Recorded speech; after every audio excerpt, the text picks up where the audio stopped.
Hi, today's good persons to know are Peter and Daiva from Lego, and their talk is about community involvement. At Lego, they create experiences that allow them to engage with hundreds of thousands of their fans, and that's why they've been able to enjoy a double-digit growth for the last 7 years. Peter says their CEO and senior management are very much involved in the process, and they actually talk to their fans, who surprisingly aren't kids, but adults. And they realised that way back in 1998 when they made a product for kids and realised that 50% of their sales came from adults, and so that's why they got their fans involved from the very outset. Not all their ideas have worked because they haven't been commercially viable, but that's okay. They now have a platform called Lego Ideas where users can develop their own products, but Peter says they only invest in people that turn an idea into a reality, and that's part of the selection process. The criteria that you have to go through: you have to get 10,000 supporters to like an idea, and only then will they promise to review that idea for production. What was so refreshing to hear was that Peter said it's really exciting working with non-employees, and Daiva goes through an example of where this has worked out for them. On their ideas platform, a chap called Peter Reid, a postman from London, was very much involved, a lifetime fan of Lego in space, and he came up with an idea and got 10,000 people to support it in the community, and Lego reviewed it. But their main concerns were letting go of control, finding out if Reid and his team could really put it off, i.e. could they manage the whole process. And Peter then summarises the talk by saying the lessons that they learned, that if you want non-employees to do something for you, you have to give them attention, you have to release control, and not to measure success by the company's standards.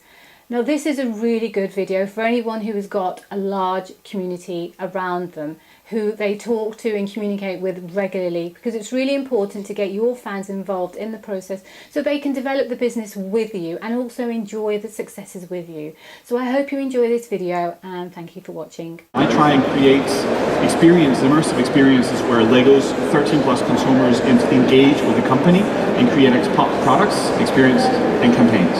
Just to take you a little bit through how we work in this intersection you see here between the product, the fans, the Lego brand, and technology, because we use a lot of digital platforms and a lot of things to kind of engage with hundreds of thousands of fans across the world. We've had a huge double-digit growth for, I think it's 7 or 8 years running now, so things are going really, really well, and there is a number of reasons for this, and one of them is the community. The best marketeers don't do everything, they work with the right people. We work with a global Lego community, and these people can do amazing things with our brands. We work with 13 plus Lego users that also play with Lego bricks to create experiences for kids and adults alike. Take note, we don't engage that much with kids. I like to also take a statement from our CEO that has stated many times that we want to be entirely driven by the people who love Lego for what Lego is. Our CEO and most of our senior managers actually engage and talk with our fans when they meet them. It shows you what happens on the web in about 60 seconds. In 60 seconds, just to zoom into one of the bytes here, 72 hours of YouTube videos uploaded, and this creates a huge cacophony of information and a lot of information overload for the consumer. So that means that the consumer's attention is a scarce resource. Well, co-creation, this is this active, creative and social process where you have voluntarily involved users to create products and experiences and campaigns with people inside the Lego group. That's how we define it. And it's all about generating value for consumers. Remember, when doing co-creation, it needs to be a win-win. It makes to make sense for the company, but it also needs to make sense for the consumer. Both these things need to be in place. And that is how we work when we do co-creation. It started back in 1998 with the first generation of the Lego Mindstorms. This was hacked promptly by users when it was put to the market. It was originally made for kids, but half the sales went to adults, and they started to use it in different ways. So the thing we did is we involved fans in the second generation of this. We also created platforms earlier on where users could design their own product and they could get it delivered in a Lego box. It was called Lego Factory, later designed by me.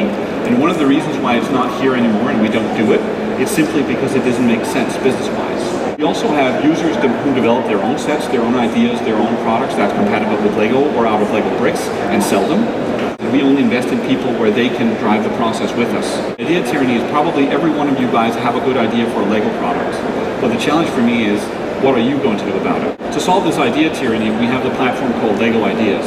And that means that if you have an idea and are good enough to create a prototype or a concept, you can put it on a platform, and if you get 10,000 supporters, then we promise to review it for production. We can't guarantee doing it, but then Daiva and I and a number of other people inside the Lego group will look at it and review it for production. The co-creative campaign is where we involve users in campaigns and taking products to market. I don't know how many of you guys know, but about 7 seconds of the Lego movie is co-created by fans. I challenged the Lego community and said, guys, here's a small brief, take a look at it, create great stop motion, upload it to a platform, and then if it's good enough, it'll make it into a movie. This was so successful that the marketing pressure, 3 months before launch, had a reach of about 55 million people. That is pretty impressive.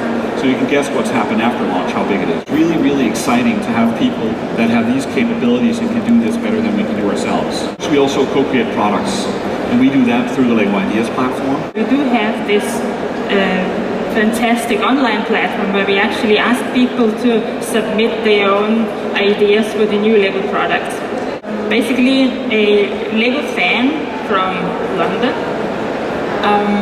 and who is also a big fan of space.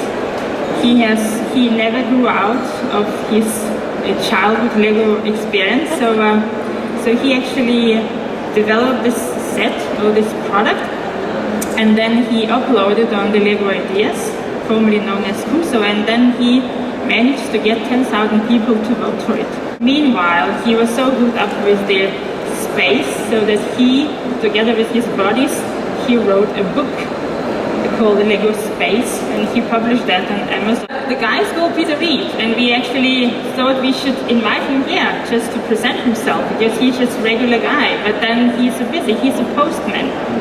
So he's a busy one. He has to deliver posts, so he couldn't make today. Then when we got this challenge together, then Peter and I were sitting saying, okay, but do we really want to do it? Can they really pull it all the way together? Because one thing is about taking a product and us being in charge and launching it, bringing it to the market and communication. But can they actually do it for us? The whole thing of organizing yourself, delivering on time, producing is a different game. So can they actually manage the whole process? So we need to deliver also the whole campaign concept, overall storytelling, all the creative assets. Also, can they run like online building competitions? Can they endorse the product? Because we still need to commercialize that. It's not for fun. Yes, okay, so they do it for you, and then we just kind of publish that, but it's actually co-creation with the user group is not really a work in the park. There's a lot of resources behind that, so when we started doing that, we realized that we have to pull a lot of resources, the whole team behind. So it's not only about community manager and then designer saying, hey, this looks great, and we do it. That's a whole team from procurement, legal, licensing, and PR, and everybody has to be on board. If you want people that are not employees of the company to do something for you, you need to, show them attention yourself. Please don't fear the people that love you the most. Whatever company you have, you most definitely have fans and people who want to engage with you. Some of them are so much into the brand that it can be a bit scary, but it's kind of a little bit like being afraid of your wife if you fear the fans. It does not make sense. Try and release control. You cannot, when working with people outside of the company, control everything, and you shouldn't. And of course, you need to drop some of your tools, your regular measuring mechanisms, your regular collaboration tools, and the way you roll campaigns out don't always work when you work with hundreds of thousands of consumers. So that's what it takes.